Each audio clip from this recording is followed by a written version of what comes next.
ഈശോ മിശിഹായിക്ക് സ്തുതിയായിരിക്കട്ടെ. ഹല്ലേലൂയ. കുടുംബാംഗങ്ങളെ, കുഞ്ഞുങ്ങളെ, സുഖമാണോ? പ്രാർത്ഥിക്കുന്നുണ്ട് കേട്ടോ. ഇന്നത്തെ കുർബാനയിലെല്ലാം പ്രത്യേകം നിയോഗം വെച്ച് പ്രാർത്ഥിച്ചേക്കാം. ക്രിസ്മസിലെ ഒരുക്കങ്ങളെല്ലാം നന്നായി നടക്കുമെന്ന് ഞാൻ വിചാരിക്കുന്നു. അതിനെല്ലാം വേണ്ടി പ്രാർത്ഥിക്കുന്നു കേട്ടോ. പിന്നെ നമ്മുടെ സഹോദരങ്ങളെ, ഇന്ന് ഇതിന്റെ ഒപ്പം ദൈവത്തിന്റെ കാരണം ഞങ്ങൾ 4 പേരും കൂടെ ചേർന്ന് ഒരു വീഡിയോ ഇട്ടിട്ടുണ്ട്. നിങ്ങളൊന്ന് കാണണം കേട്ടോ. അത് ഇന്ന് ഫേസ്ബുക്കിൽ ഞാൻ ഇതിന്റെ ഇപ്പൊ ഈ വീഡിയോ ഇടില്ല 5 മണിക്ക് 5:05 പോസ്റ്റ് ചെയ്തേക്കാം. അപ്പൊ നിങ്ങളിന്ന് പല ഗ്രൂപ്പുകളിലേക്ക് അയച്ചു കൊടുക്കുന്ന സമയത്ത് 2 വീഡിയോ കൂടെ നിങ്ങൾ അയച്ചു കൊടുക്കണം കേട്ടോ. കുടുംബാംഗങ്ങളാണ്, എല്ലാവരും പ്രത്യേക കാര്യം അറിയിക്കാൻ വേണ്ടിയിട്ടാണ്, മറക്കണ്ട കേട്ടോ. ഒരു സസ്പെൻസ് ക്രിസ്മസ് അല്ലേ, ഒരു സസ്പെൻസ്.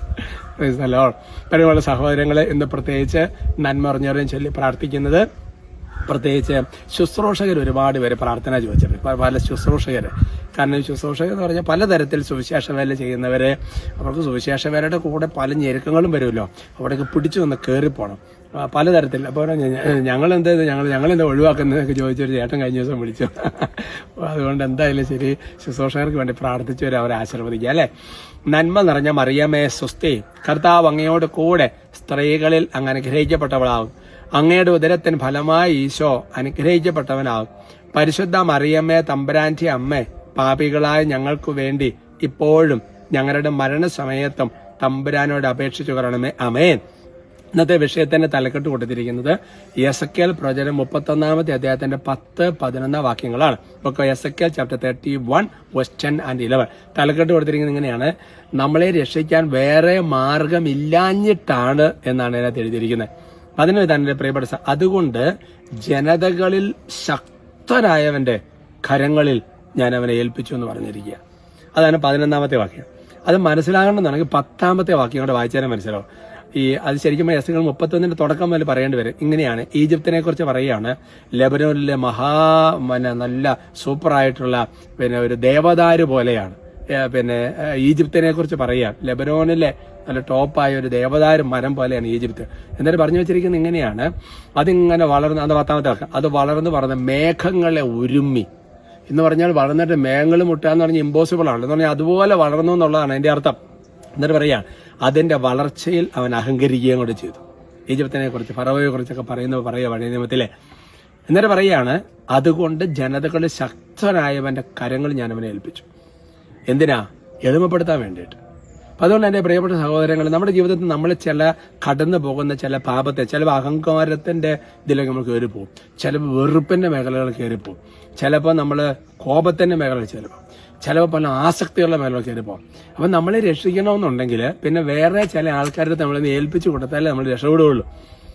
അപ്പൊ കാരണം ദൈവത്തിന്റെ രീതി കണ്ടോ, എന്നിട്ട് എളിമപ്പെടുത്തിക്കൊണ്ട് ഇവനെ രക്ഷിക്കാൻ പരിശ്രമിച്ചിരിക്കുക എന്ന് പറഞ്ഞാല്, ഇന്നലത്തെ ക്ലാസ്സിൽ ഞാൻ നേരത്തെ ഡോക്കി പറഞ്ഞതുപോലെ, ഇവന് മനസ്സൊന്ന് ശരിയായാലല്ലേ ഇവന്റെ ശരീരം ശരിയാകൂലേ. നാമാന്റെ കേസേ, അവൻ മനസ്സ് ശരിയല്ല, നീ പോയി കുളിക്കേ.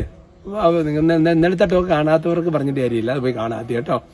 അപ്പൊ ശരി, അവന്റെ മനസ്സ് ശരിയപ്പോ ശരീരം ശരി, ശരീരത്തിന്റെ രോഗം ശരിയാന്ന് പറഞ്ഞ പോലെയാണ്. അപ്പൊ അതുകൊണ്ട് എന്റെ സഹോദരങ്ങൾ, സത്യത്തില് ഞാൻ ഇന്ന് കഴിഞ്ഞ ദിവസം ഒരു അച്ഛനോട് സംസാരിച്ചു കഴിഞ്ഞപ്പം ശരിക്കും പറഞ്ഞാൽ നമ്മളെ എതിർക്കുന്നവരും നമ്മളെ എതിരെ നിൽക്കുന്നവരുമാണ് നമ്മുടെ ബെനഫാക്ടേഴ്സ്. അവരാണ് നമുക്ക് കൃപ പകരുന്നത്, അവരാണ് നമ്മൾ രക്ഷിക്കുന്നവർ അല്ലെ. സ്വർഗത്തിൽ ദേ ആർ ബൈ ബെനഫാക്ടേഴ്സ് സത്യത്തിൽ. പക്ഷെ അങ്ങനെ ചിന്തിക്കണം. പക്ഷെ ആ സമയത്ത് നമ്മൾ കാണുന്നത് നമ്മള് ഇതെന്താ ഇങ്ങനെ ദൈവം ചെയ്തേ, അല്ലാന്നുണ്ടെങ്കിൽ അവനെതിരെ നമ്മളിങ്ങനെ ചെയ്തുകൊണ്ടിരിക്കും. സത്യത്തിൽ അവൻ നമ്മൾ രക്ഷിച്ചുകൊണ്ടിരിക്കുകയാണ്. ദൈവത്തിന്റെ കയ്യിൽ ഉപകരണമാണ് അവൻ. വീട്ടിലെ ജീവിത പങ്കാളിയെ കുറിച്ചൊക്കെ ഓർക്കുക, അല്ല ഒന്നുമില്ല, അല്ലെങ്കിൽ ഓരോരുത്തരെ കുറിച്ചൊക്കെ ഓർക്കുക, നമ്മുടെ ചുറ്റുമുള്ള ആൾക്കാരെ കുറിച്ചൊക്കെ. പിന്നെ ശരി കേട്ടോ, ഇത്രയൊക്കെ ഉള്ളൂ. നമുക്ക് സ്തുതിക്കാം അല്ലെ, സ്തുതിക്കാം.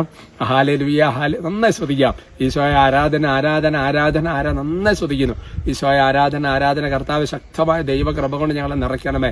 പൈശാചിക ദിനങ്ങൾ, അന്ധകാരശത്തിൽ ഉപദ്രവങ്ങൾ, തടസ്സങ്ങൾ ഈശോയുടെ നാമത്തിൽ ബന്ധിച്ച് ബഹിഷ്കരിച്ച് നിത്യാത്മനെ ബന്ധിക്കുന്നു.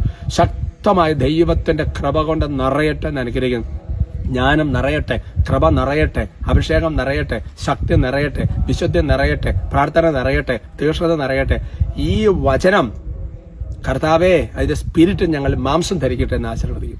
ദൈവ ശുശ്രൂഷകരായി ശുശ്രൂഷ ചെയ്യുന്ന എവിടെയെങ്കിലുമൊക്കെ ഏതെങ്കിലുമൊക്കെ സെന്ററുമായി എന്തെങ്കിലുമൊക്കെ യേശുവിനെ വേണ്ടി ആത്മാക്കളെ നേർന്ന് ശുശ്രൂഷ ചെയ്യുന്ന ഓരോ ശുശ്രൂഷകരെ ആശീർവദിക്കുക. ഇവരുടെ കുടുംബത്തിൽ ഞെരുക്കങ്ങൾ ഈശോയുടെ നാമത്തിൽ ബന്ധിക്കുന്നു.